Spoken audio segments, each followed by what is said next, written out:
Hello, everyone. Welcome to our Wednesday edition, August 20 of our Practice Fuel. So for today, we're going to talk about team retention and strategies on how to maintain the right team dynamics for you and your practice and for entire team. All right, so there are three things that I'm going to touch on.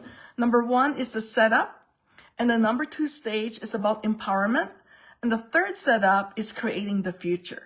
All right, so let's take the first strategy. So what do we do when we're going to talk about the setup of any new team member or even the members who are now in our team, in our practice?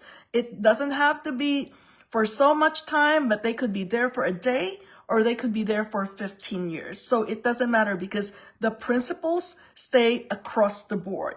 All right, so let's talk about the onboarding, which is part of your setup.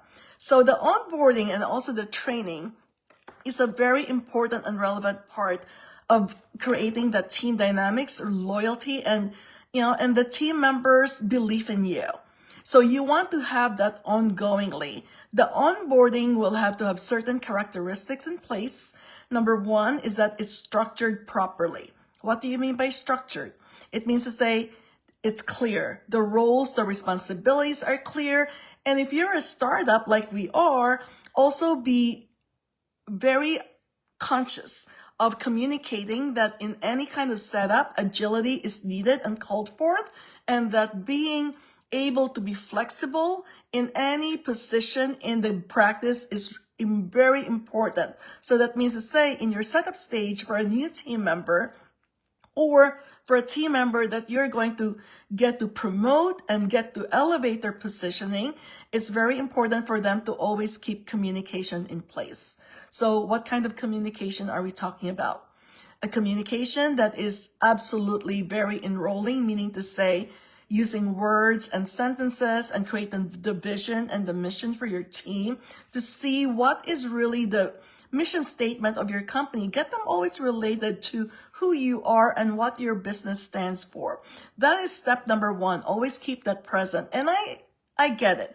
We cannot be present to that all the time because I myself forget it during our team meetings.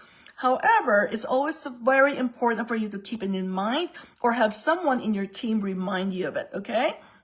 So creating the vision and the mission very clearly to the new and the older team members, it doesn't matter across the board, it's your SOP.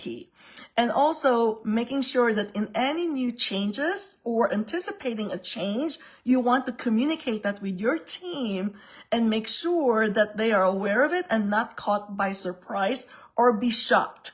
A shocked individual will always be reactive. So always to be very mindful and respectful of that. So communication is key to a setup when you are onboarding them and training them, and make sure everything is also captured visually. Because what is not visual will not exist for too long. Just like listening to someone when you come out of the dental office, guess what? Statistics have said that 90% retention is not possible.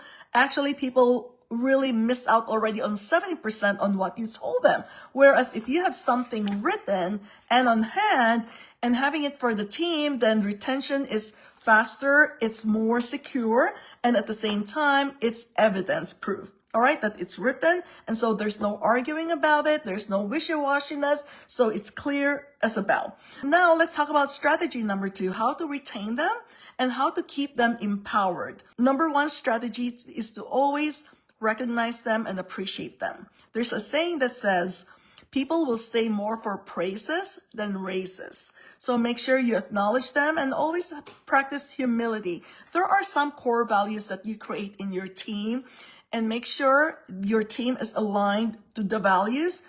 Get their input. What do they see as a characteristic that really could empower them, could be in place that has integrity in it? So always make sure you recognize them and acknowledge them for their good work.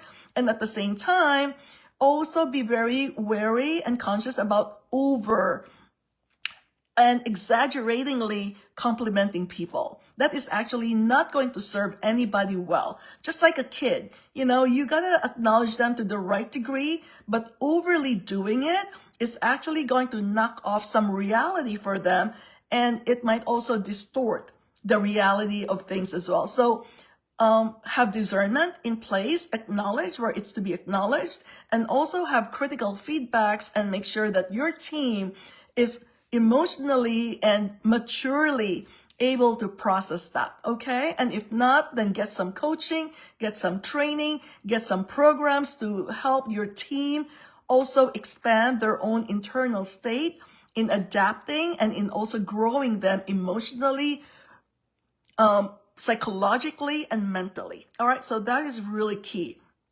And at the same time, also check in to see where they can find work-life balance. That is so important. So meaning to say, you also communicate with your team, not just on what matters in the business, but also be very interested in what their home life is like.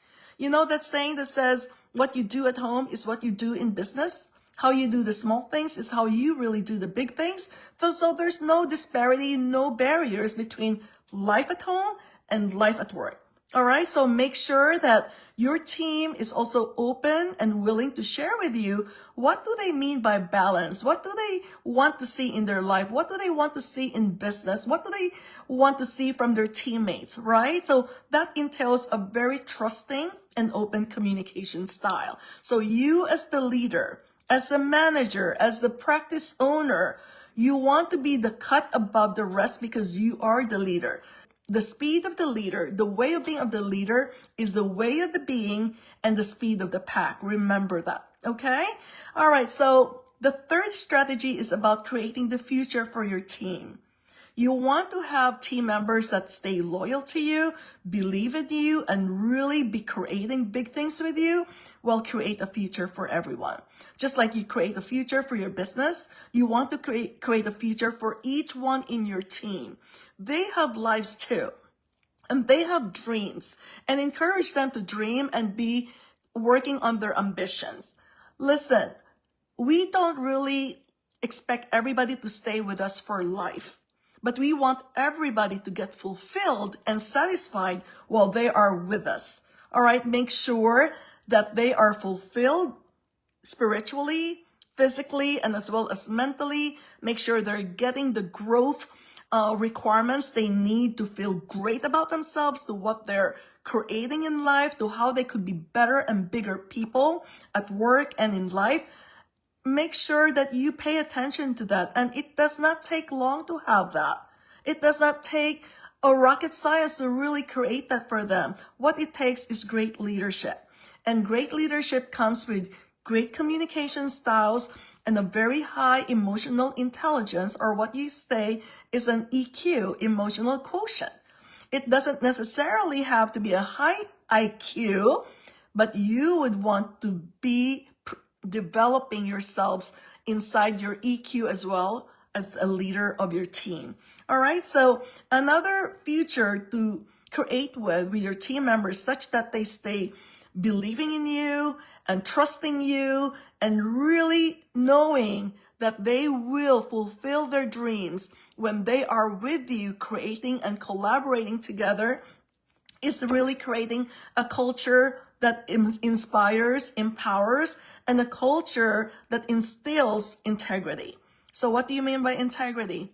Integrity is being honoring of your word, of who you say you are as a person, as a human being, to your patients, to your clients, to your team members, to your family. All right, so that culture bonding, that culture creation is dynamic. So it doesn't mean to say that the values you created from 3 years ago will still apply to today. No, refresh them. Keep having fresh ideas, fresh new outlooks, fresh perspectives, because everybody is growing, such as you too are growing. All right, so yeah, Cami, thank you very much. Yes, it's a great topic. This is one of my most favorite topics, and thank you, Dr. Goodman, for being here. And why do I love the team aspect, the team strategy, is because without the team, you cannot go far. You want to do big things in life, you need a team. And guess what? Not everybody in your team wants to be a leader, to be spearheading. You'll be surprised. A lot of people in life are really just looking up to get inspired to have a pathway to grow with you, and they don't need to make so much money like you are thinking for your own dream. No, not everybody's like that. So this is why it's super important as a leader to get to know your people. Find a time alone to talk to them, to create that bonding with a one-on-one and as well as with the whole team. Remember this, we always talk about team conversations, really important. And at the same time, do not forget the fact that a one-on-one conversation is absolutely distinctly very different and unique from having a group conversation. The energy is different. The way of expressing things are different. And some people cannot express everything they want to do with the whole team. Trust me, a lot of people out in the world are socially awkward, but doesn't mean to say they're socially inept in their own feelings. No, they have everything there. It's just a self-expression that is holding them back. So that is a very important strategy to remember. All right? Communication and getting in touch with reality, with the lives of your team members, and how to have compassion, generosity, and non-judgmental attitude with everyone are key cultural values that you want to uphold. At the same time, make sure everybody's growing with you, they're expanding, because if they're not, guess what? They are not in the right team and they're not in the right room. All right, so always, all of you, all of us, grow together, stretch ourselves out, and make sure that we take everybody with us.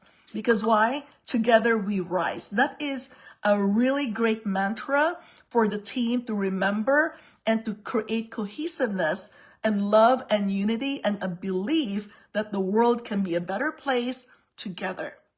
All right, so that is our lesson for today. I hope you got something out of it. Feel free to reach out to us anytime. Call us, text us, drop a message on the live video.